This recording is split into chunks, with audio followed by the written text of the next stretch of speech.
Ugh, make it stop. Just 5 more minutes. Anna, wake up. It's 11 a.m. You're sleeping your life away.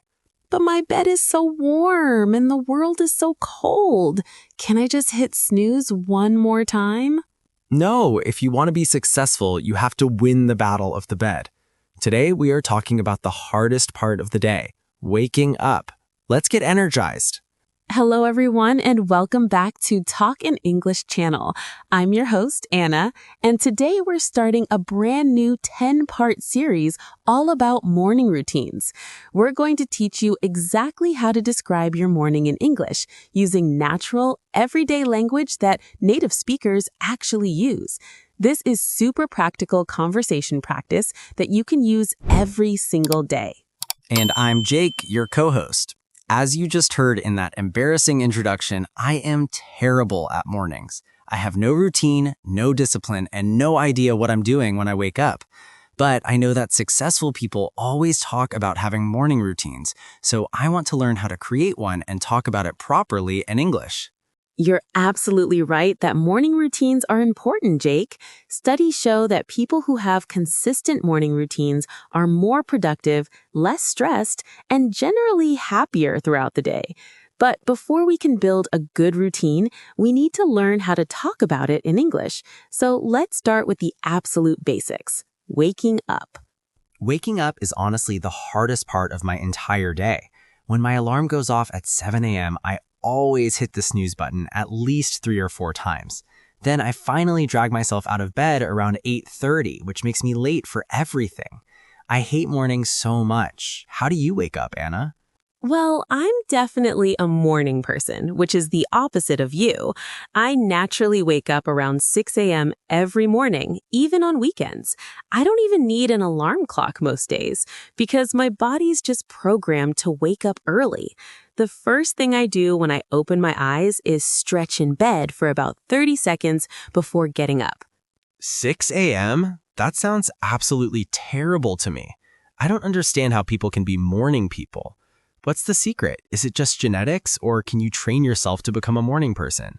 I've tried setting my alarm earlier, but I just feel exhausted and miserable all day long when I don't get enough sleep. There are definitely some genetic factors that make certain people morning people and others night owls.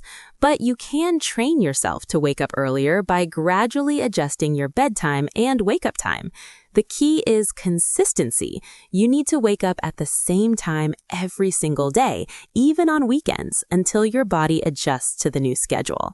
That sounds really hard. I love sleeping in on weekends. That's like my favorite thing about Saturdays and Sundays. But I guess if I want to be more productive and successful, I need to sacrifice some of that sleep-in time. So what's the first thing you actually do after you stretch in bed? The very first thing I do after stretching is turn off my alarm and immediately get out of bed. I don't let myself lay there scrolling through my phone or thinking about getting up. I just force myself to stand up right away because I know if I stay in bed, I'll probably fall back asleep or waste 20 minutes on social media. That's smart. I have such a bad habit of grabbing my phone first thing in the morning. I check Instagram, read the news, respond to messages, and before I know it, 45 minutes have passed and I'm still in bed. It's such a time waster, and it makes me feel guilty and unproductive. Yeah, checking your phone first thing in the morning is one of the worst habits you can have. It fills your mind with other people's problems and priorities before you've even thought about your own day. I actually keep my phone in the bathroom, not next to my bed, so I'm forced to physically get up to turn off the alarm. That's genius. I should try that. So after you get out of bed, what's the next step in your morning routine? Do you make your bed immediately, or do you do something else first? I'm trying to learn the optimal order for everything so I can build my own routine. Great question. After I get out of bed, I immediately make my bed. It takes less than 2 minutes, and it gives me an instant sense of accomplishment right at the start of my day. There's also something psychological about making your bed that makes you less likely to climb back in and waste time. It's like closing that chapter and moving forward. I never make my bed. It seems pointless because I'm just going to mess it up again tonight anyway. But I've heard that making your bed is one of those small habits that successful people swear by. Maybe I should start doing it. What do you do after making your bed? After making my bed, I head straight to the bathroom to start my morning hygiene routine. All right, Jake, so we've talked about waking up and making the bed. Now let's discuss the bathroom routine, which is probably the most important part of any morning. This is where we get clean, fresh, and ready to face the day. What does your typical bathroom routine look like when you finally get around to it? My bathroom routine is pretty basic and honestly kind of rushed most mornings. I usually stumble into the bathroom half asleep, use the toilet, obviously, and then I brush my teeth for maybe 2 minutes while checking my phone. Then I splash some cold water on my face to wake myself up, and that's about it for most days. Okay, that's a start, but we can definitely improve on that. A proper morning bathroom routine should be more thorough and intentional. Let me walk you through mine step by step. First, I use the toilet. Then I wash my hands thoroughly with soap and warm water. This seems obvious, but you'd be surprised how many people skip proper hand washing. That's a good point about hand washing. I definitely rush through that part sometimes. What do you do after washing your hands? Do you brush your teeth first or wash your face first? I've always wondered if there's a correct order for these things or if it even matters at all. I personally wash my face first before brushing my teeth. I use a gentle facial cleanser and lukewarm water, massaging it into my skin for about 30 seconds to remove any oil and dirt that accumulated overnight. Then I rinse thoroughly and pat my face dry with a clean towel. This wakes up my skin and makes me feel more alert and refreshed. I should probably start using a facial cleanser instead of just splashing water on my face. My skin gets pretty oily during the night, especially on my forehead and nose. Do you use any other products on your face in the morning, like moisturizer or sunscreen or anything like that? Yes, absolutely. After cleansing my face, I apply a vitamin C serum to brighten my skin. Then I use a lightweight moisturizer with SPF 30 to protect against sun damage. Skincare is really important, even for men, Jake. You should definitely develop a simple skincare routine to keep your skin healthy as you age. It doesn't have to be complicated or expensive. I've been thinking about starting a skincare routine, actually. My sister keeps telling me I need to take better care of my skin before I start getting wrinkles. But there are so many products out there, and I have no idea where to start. Maybe I'll just copy your routine. What do you do after skincare? After skincare, I brush my teeth for a full 2 minutes using an electric toothbrush. I also floss every morning, which most people skip, but it's really important for gum health. Then I use mouthwash to freshen my breath and kill any remaining bacteria. The whole teeth cleaning process takes about 4 or 5 minutes total if you do it properly and thoroughly. 2 full minutes of brushing? I definitely don't brush for that long. I probably brush for like 45 seconds and call it good. And I almost never floss, I'll be honest. I know I should, but it seems like such a hassle. Do you really floss every single morning without fail? Yes, I really do floss every morning. It becomes automatic once you make it a habit. Your gums will thank you later in life.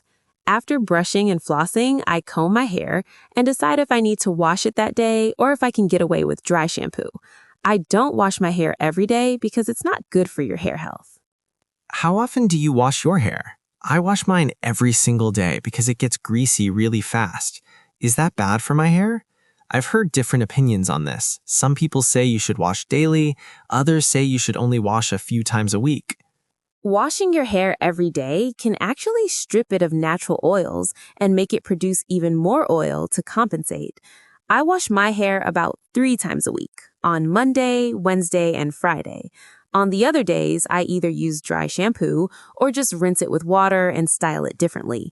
Your hair actually adjusts over time if you wash it less frequently. Interesting. Maybe I should try washing my hair less often and see if it helps. What about shaving? Do you do that in the morning or do you do that at night?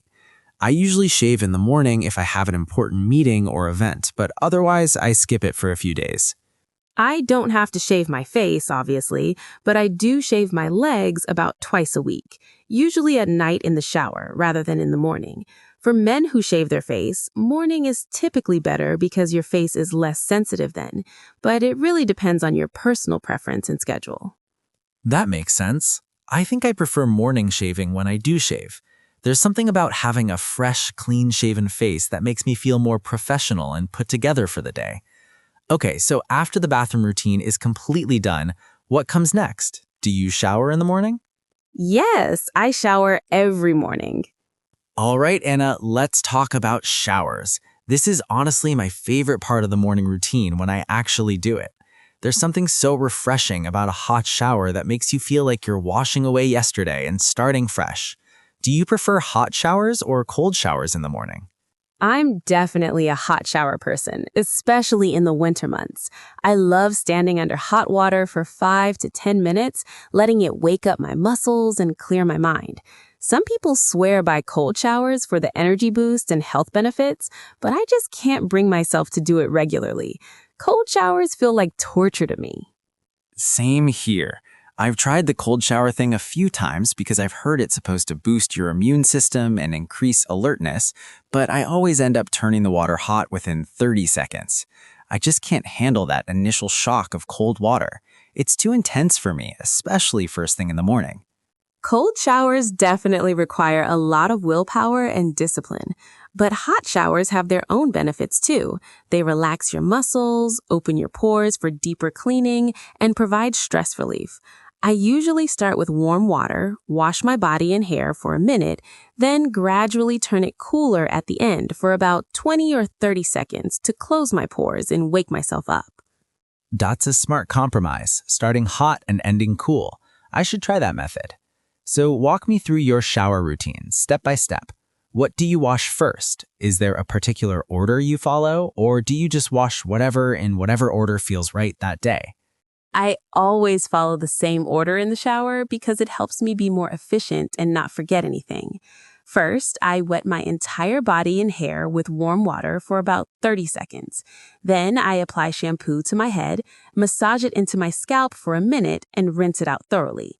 While my hair is soaking in conditioner, I wash my body. You use conditioner every time you shower? I thought conditioner was just for women with long hair. I have pretty short hair, so I've never really used conditioner regularly. Should I be using it? Will it make a difference for men with short hair like mine? Yes, you should definitely use conditioner even with short hair. Conditioner moisturizes your hair and scalp, prevents dryness and dandruff, and makes your hair look healthier overall. You don't need to use as much as someone with long hair, but a small amount will definitely make a difference. Just apply it, leave it in for a minute or two, then rinse.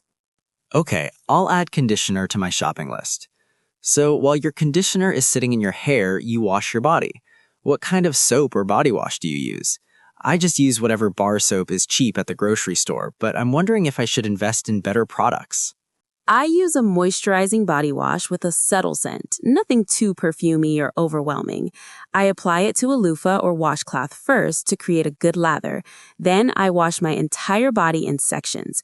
I start with my arms and shoulders, then chest and stomach, then back, then legs, and finally feet.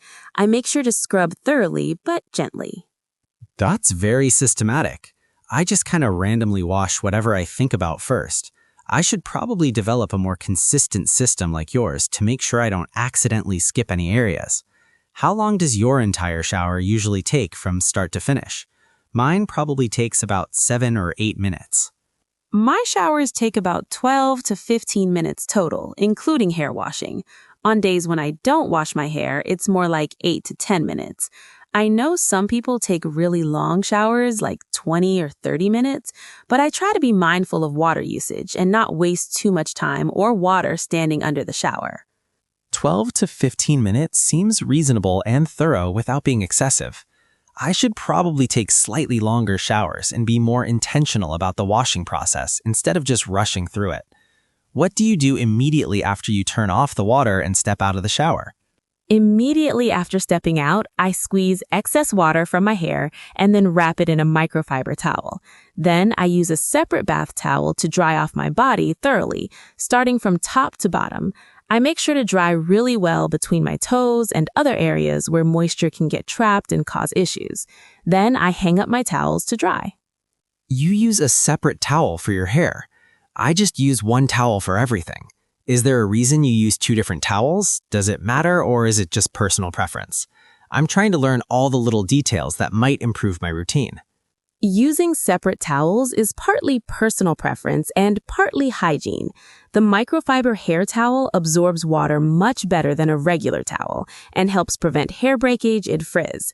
Plus, using separate towels means your body towel stays cleaner longer, since it's not touching your hair products or your face.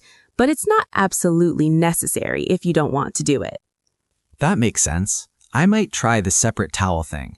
So after you're all dried off, what comes next? Getting dressed? That's what we're talking about in the next part, right? Exactly. Okay, Jake, let's talk about getting dressed, which is actually a bigger decision than most people realize. The outfit you choose in the morning can affect your confidence, comfort, and productivity for the entire day. What's your process for choosing what to wear each morning? Do you plan ahead or just grab whatever's clean? I'm definitely a grab whatever is clean kind of person. I usually open my closet, stare at it for 30 seconds, then pull out a pair of jeans and whatever t-shirt or button-down shirt is hanging in front. I don't put much thought into it unless I have a really important meeting or presentation that day. That's pretty common, but I'd encourage you to be more intentional about your clothing choices. I actually plan my outfits for the entire week on Sunday evening. I check the weather forecasts, look at my calendar to see what meetings or events I have, and lay out 5 complete outfits, including accessories and shoes. It saves so much time and decision-making energy during the week. Planning outfits a week in advance? That seems like a lot of work. But I guess it does save time during the actual mornings when you're rushed and trying to get out the door. How long does it take you to plan out all your outfits for the week? It takes about 30 to 40 minutes on Sunday evening, but it saves me at least 10 or 15 minutes every single morning. That's over an hour saved per week. Plus, I make better outfit choices when I'm not rushed and half asleep. I can coordinate colors and styles better and make sure everything is clean and ironed ahead of time. That's actually a really good point about decision-making energy. I've read that successful people like Steve Jobs and Mark Zuckerberg wore the same thing every day, specifically to reduce decision fatigue. Maybe I should create a simple uniform for myself instead of choosing different outfits every day. What do you think about that approach? The uniform approach definitely works for some people, especially in creative or tech industries where casual dress is acceptable. If you find a style that works for your body type and lifestyle, wearing variations of the same outfit can simplify your morning routine significantly. You could have 5 identical outfits in different colors, for example.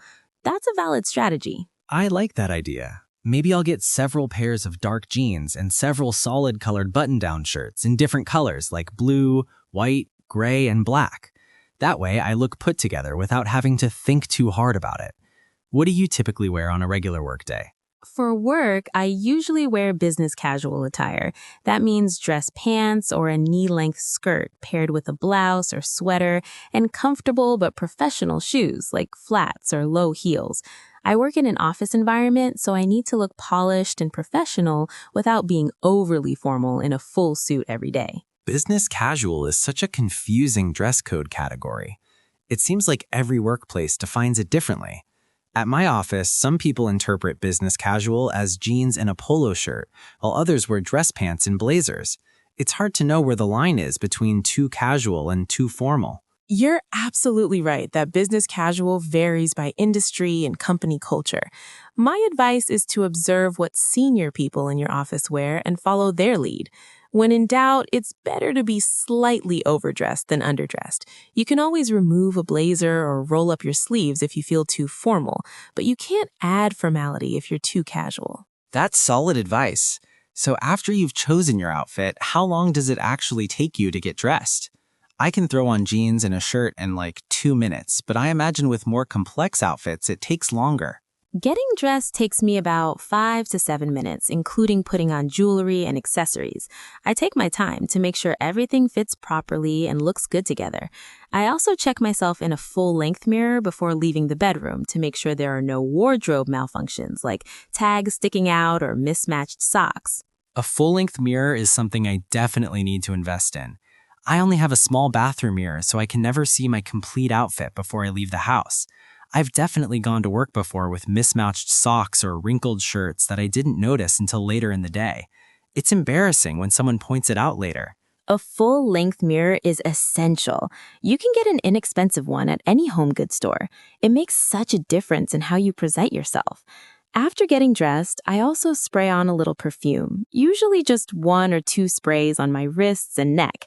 Not too much, just enough to smell fresh and clean throughout the day. I use cologne occasionally, but I never know how much is too much. Some guys use way too much, and you can smell them from across the room. What's the right amount? I don't want to be that person who overpowers everyone with fragrance. The rule of thumb is that your fragrance should only be noticeable when someone is very close to you, like within an arm's length. 2 to 3 sprays maximum is usually enough. Less is definitely more with fragrance. Okay, so we're all clean, dressed, and ready to go. Now it's time for breakfast. Finally, we're talking about food.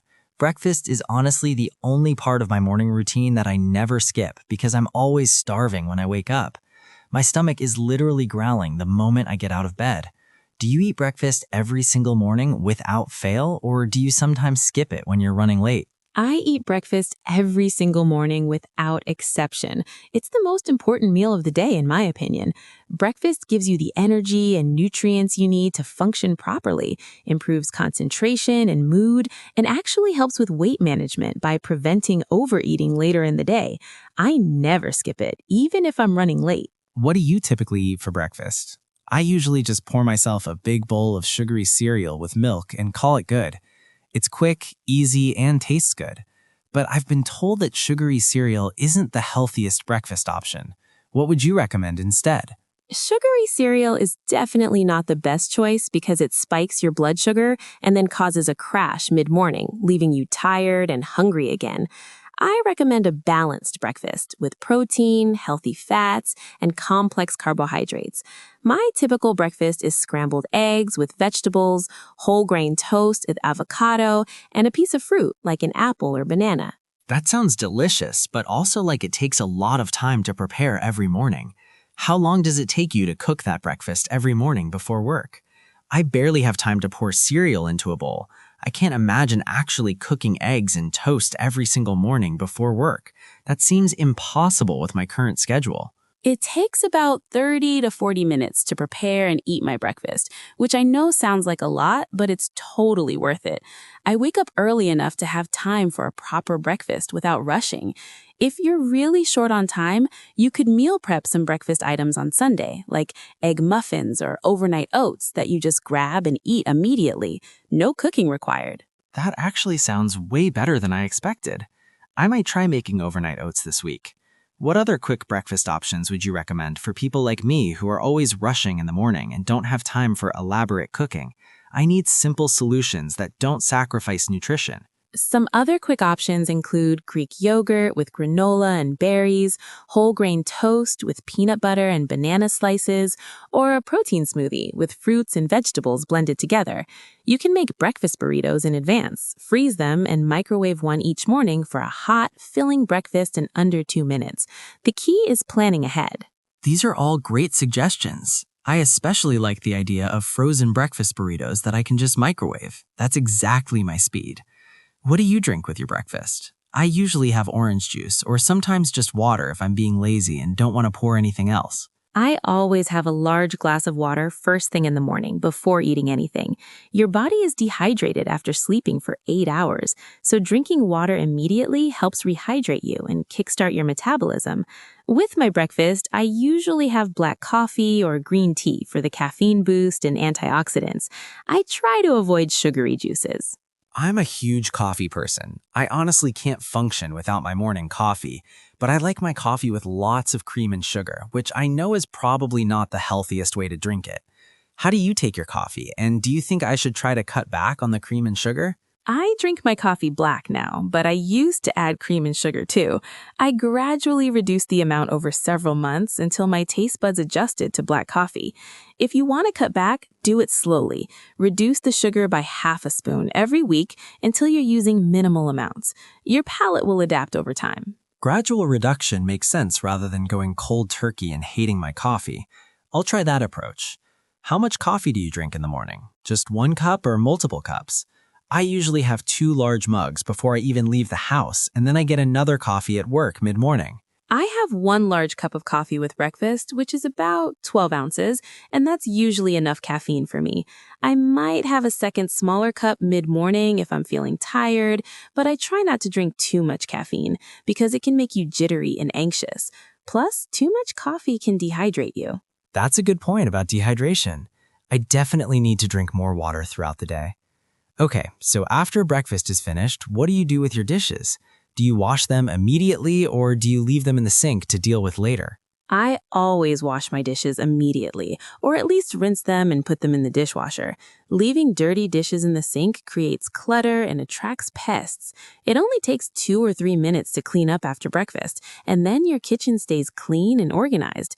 Coming home to a messy kitchen after work is depressing and stressful.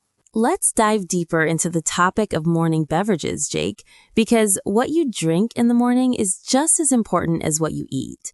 We touched on coffee briefly, but there's so much more to discuss about properly hydrating and energizing yourself for the day ahead.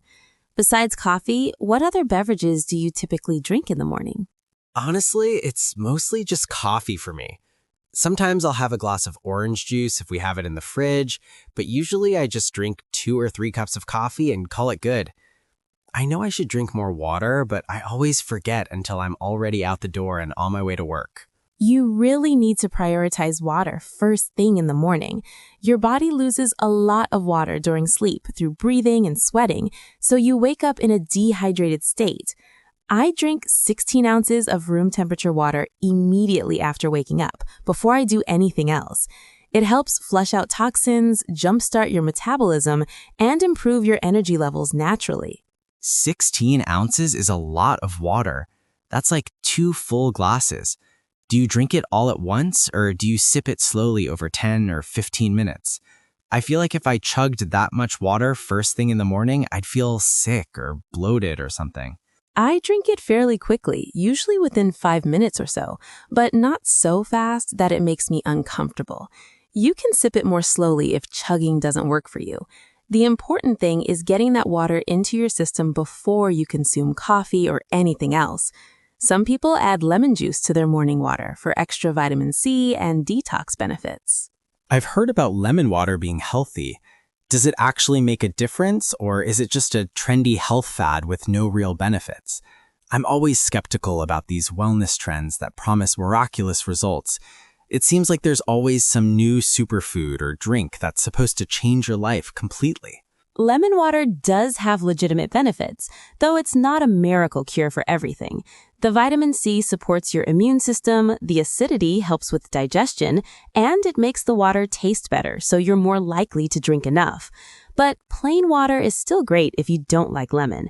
The key is just drinking enough water consistently throughout the day. That makes sense. I'll try to start drinking water first thing in the morning, before my coffee. Speaking of coffee, let's talk more about that because I feel like I'm addicted to it. I get headaches if I don't have my morning coffee. Is that normal, or am I drinking too much caffeine? Headaches are a sign of caffeine dependence, which is pretty common among regular coffee drinkers. You've trained your body to expect that caffeine boost. So when you don't get it, you experience withdrawal symptoms like headaches, fatigue, and irritability. It doesn't necessarily mean you need to quit coffee entirely, but you might want to moderate your intake a bit. How much coffee is considered a healthy amount? I probably drink 4 or 5 cups throughout the day, starting with 2 in the morning. Is that too much? I've heard different recommendations from different sources, and I honestly don't know what's accurate anymore. Everyone seems to have a different opinion on coffee consumption. Most health experts recommend limiting caffeine to about 400 milligrams per day, which is roughly 4 cups of regular brewed coffee. So you're right at the upper limit or possibly exceeding it depending on how strong your coffee is. More importantly, timing matters. You should avoid drinking coffee in the late afternoon or evening because it can interfere with your sleep quality. I definitely drink coffee too late in the day sometimes. If I'm working on a project in the evening, I'll make another pot of coffee around 7 or 8 p.m. to help me focus. But then I have trouble falling asleep later and the cycle continues.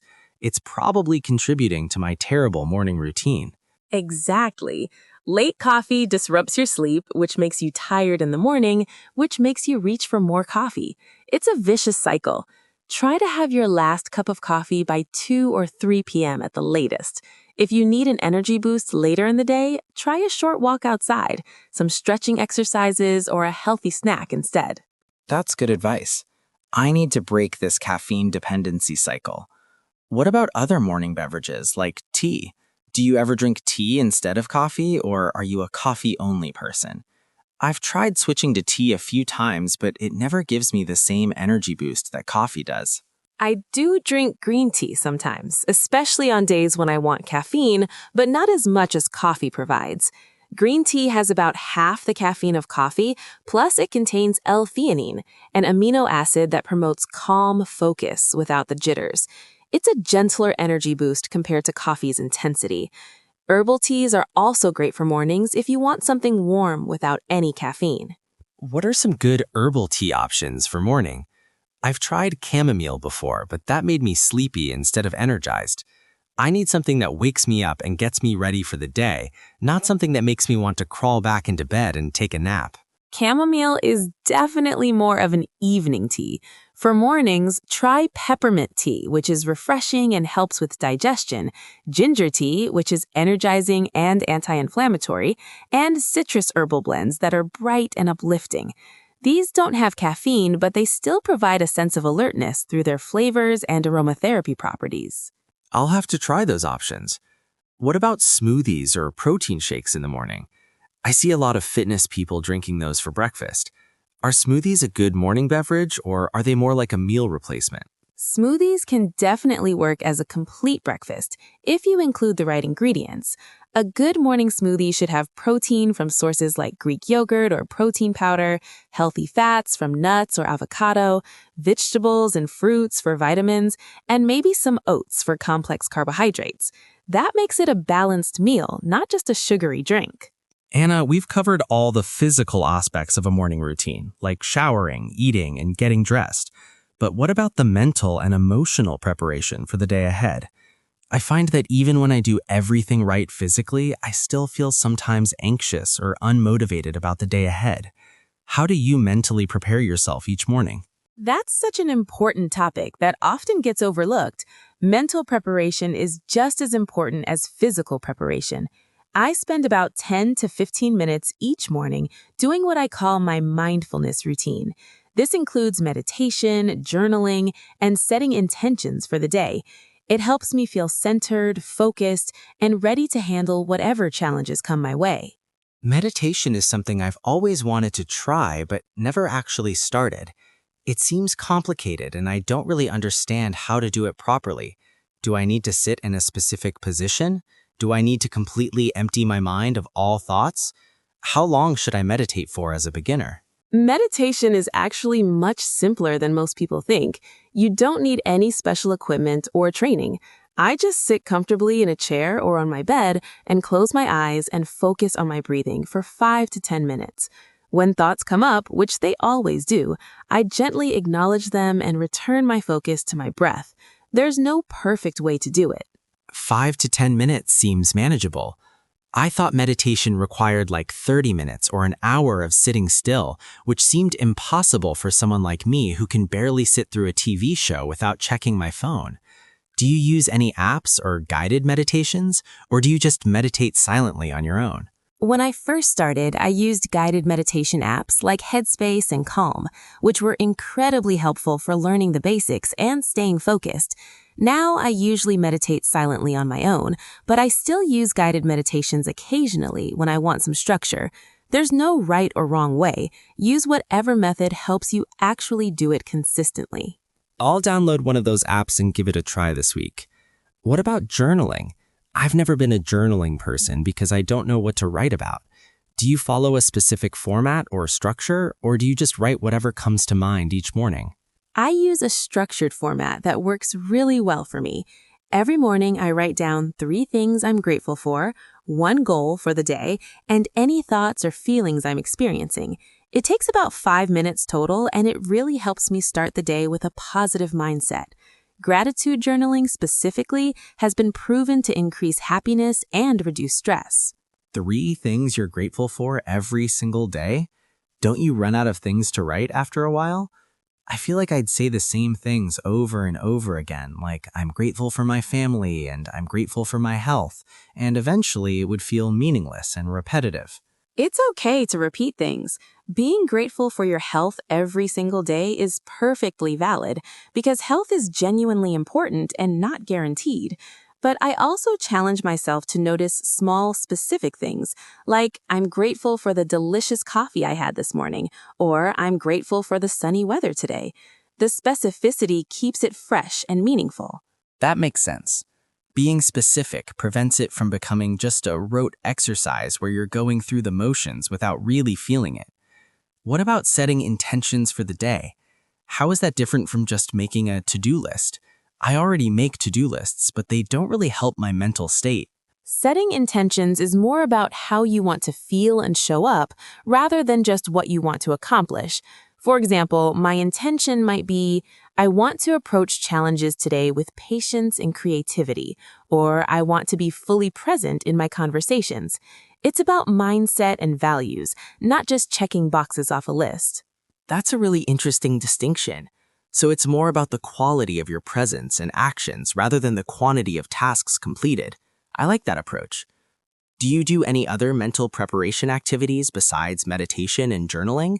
Some people read inspirational books or listen to podcasts in the morning. I don't read or listen to podcasts during my morning routine because I prefer quiet time for reflection. However, on my commute to work, I often listen to educational podcasts or audiobooks that inspire me and get me thinking.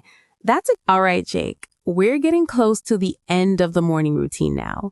This part is all about making sure you leave your house organized, on time, and with everything you need for the day. This is where a lot of people fall apart, even if they did everything else right. Do you have a system for organizing your belongings before you leave? Not really, honestly. I usually run around the house frantically at the last minute looking for my keys, wallet, phone, and whatever else I need for the day. I waste probably 5 to 10 minutes every morning just searching for stuff that I misplaced the night before.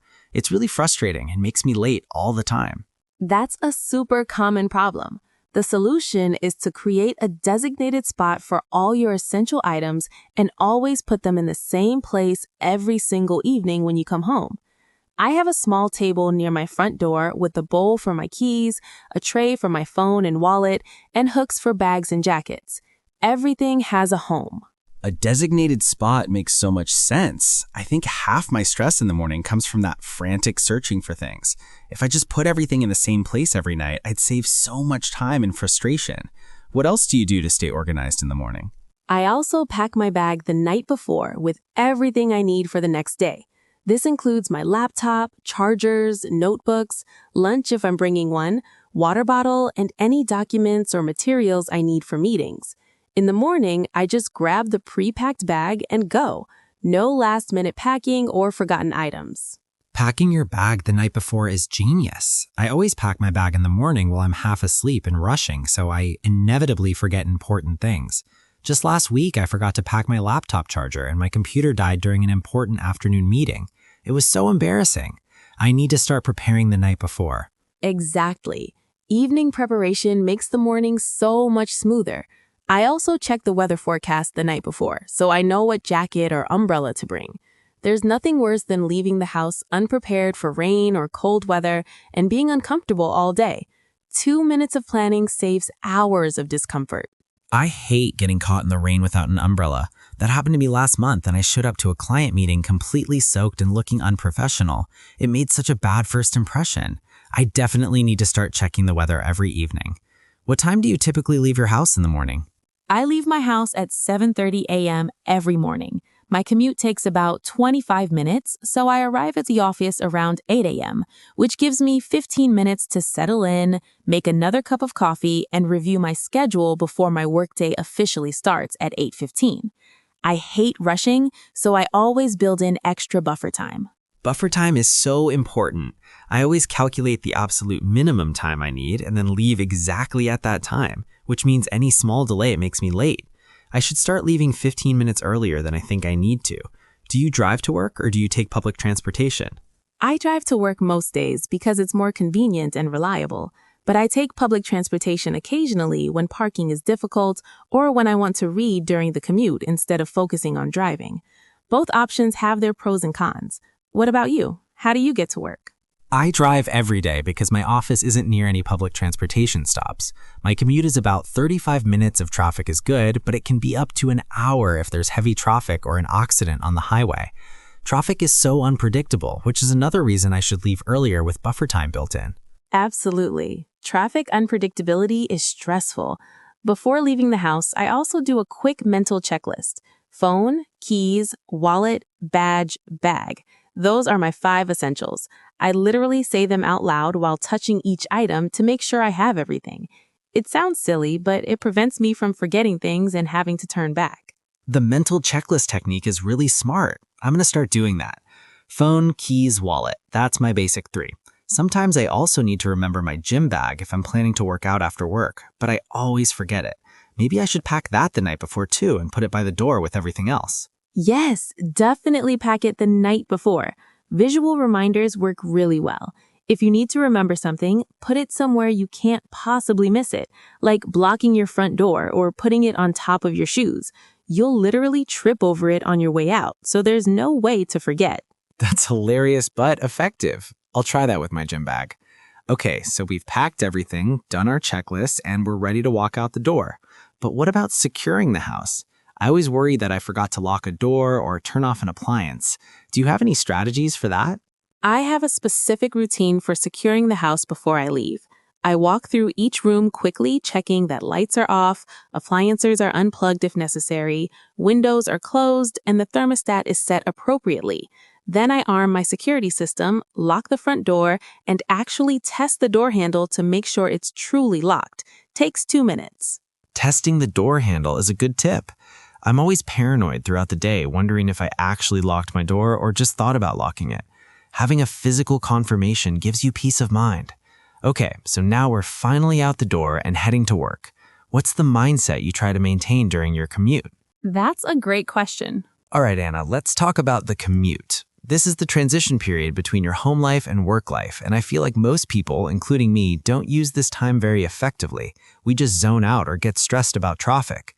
How do you approach your commute mentally and emotionally? The commute is actually a really valuable time that most people waste. I treat it as my transition time, where I mentally shift from home mode to work mode. Instead of just mindlessly listening to music or getting frustrated with traffic, I use that time intentionally to prepare my mindset for the workday ahead and think about my priorities. Mental rehearsal is something athletes do before competitions, right? I never thought about applying that concept to a regular workday. That's really smart. Do you also think about how you want to interact with coworkers and clients, or is it more focused on tasks and logistics? Yes, I definitely think about interpersonal interactions too. If I have a difficult conversation scheduled, or if I know I'll be working with someone challenging, I mentally prepare for how I want to handle those situations with patience and professionalism. Visualizing positive outcomes really does help them happen more often. It's not magic, it's just mental preparation. Visualization is powerful. I've heard about that technique, but never really implemented it consistently. I should start visualizing my day going well during my commute instead of just worrying about everything that could go wrong. I tend to be an anxious person who imagines worst-case scenarios, which probably doesn't help my productivity or mood.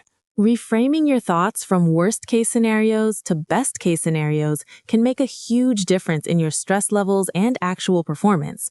Instead of thinking, what if I mess up this presentation?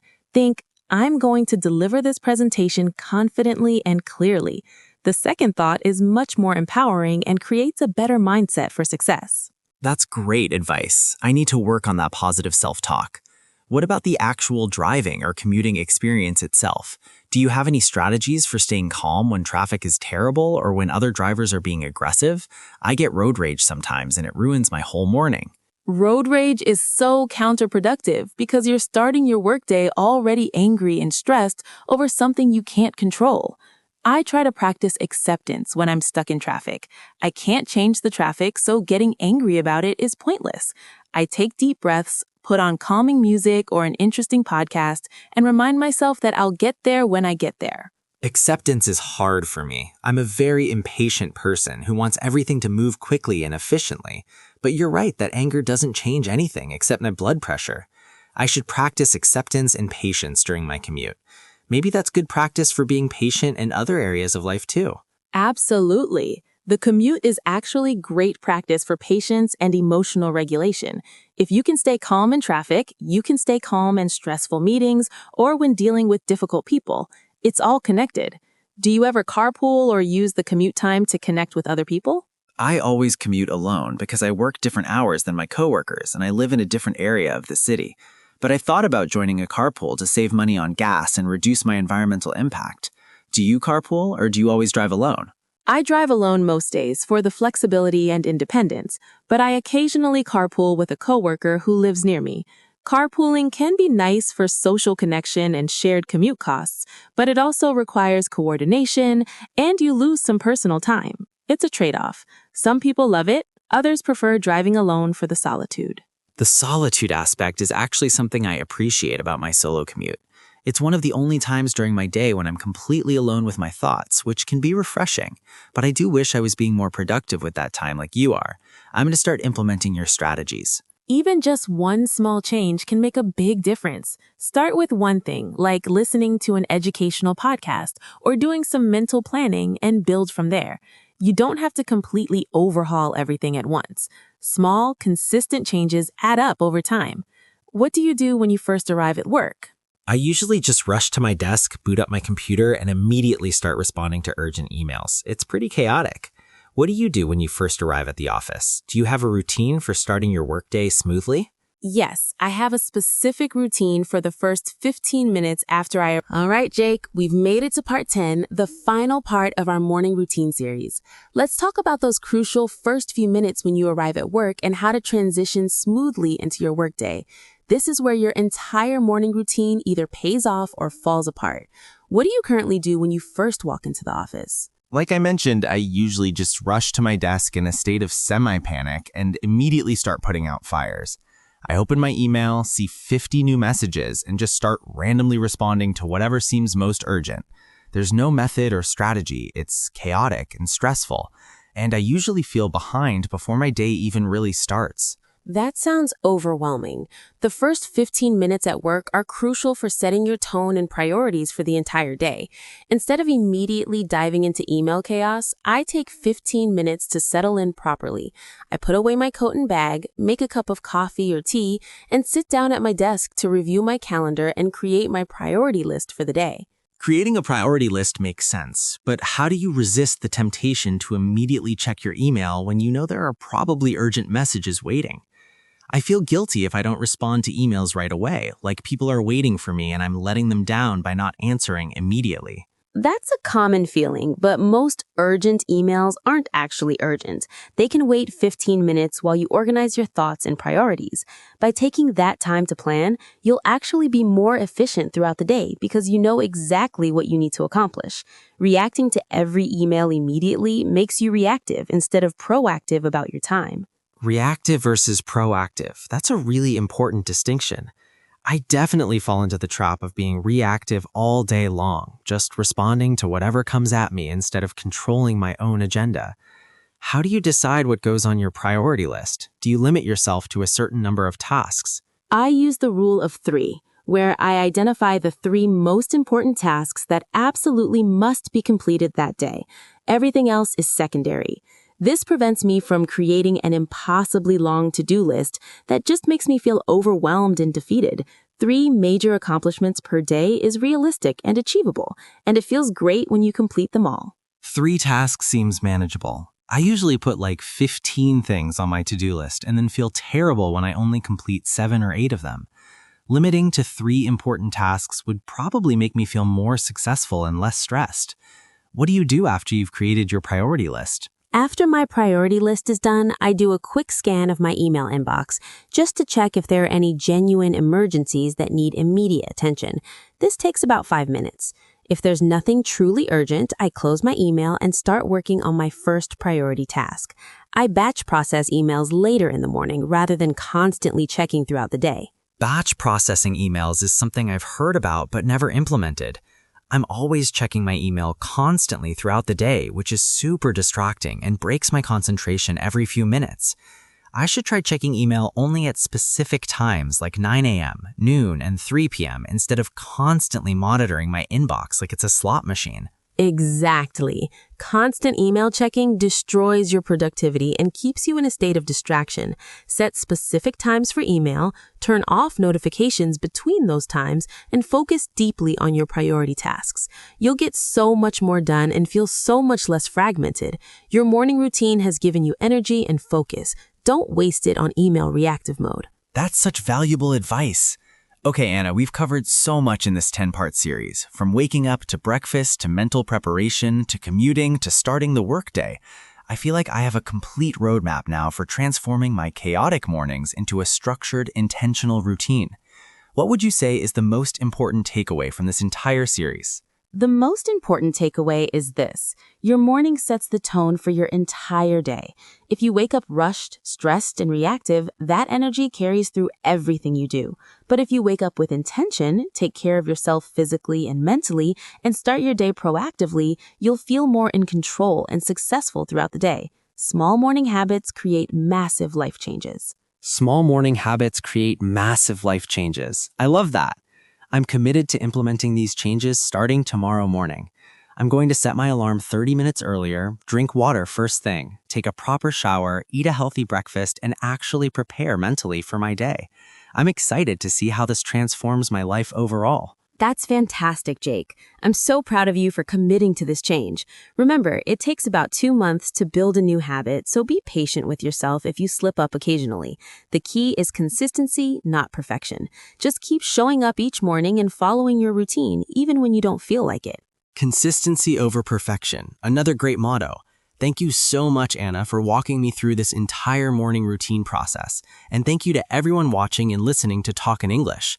We hope this series has given you the vocabulary, strategies, and motivation to build your own amazing morning routine and talk about it confidently in English. Thank you, Jake, and thank you to all our wonderful viewers and listeners. If you enjoyed this 10-part series, please subscribe to Talk in English, leave a comment telling us about your morning routine, and share this series with anyone who needs help improving their mornings.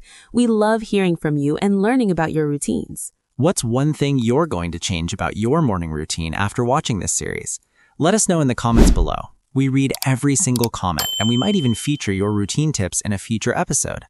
Until next time, keep practicing your English and keep building those healthy morning habits. Keep talking, keep learning, and keep growing. Have a beautiful day, everyone. See you next time on Talk in English. Goodbye. Goodbye.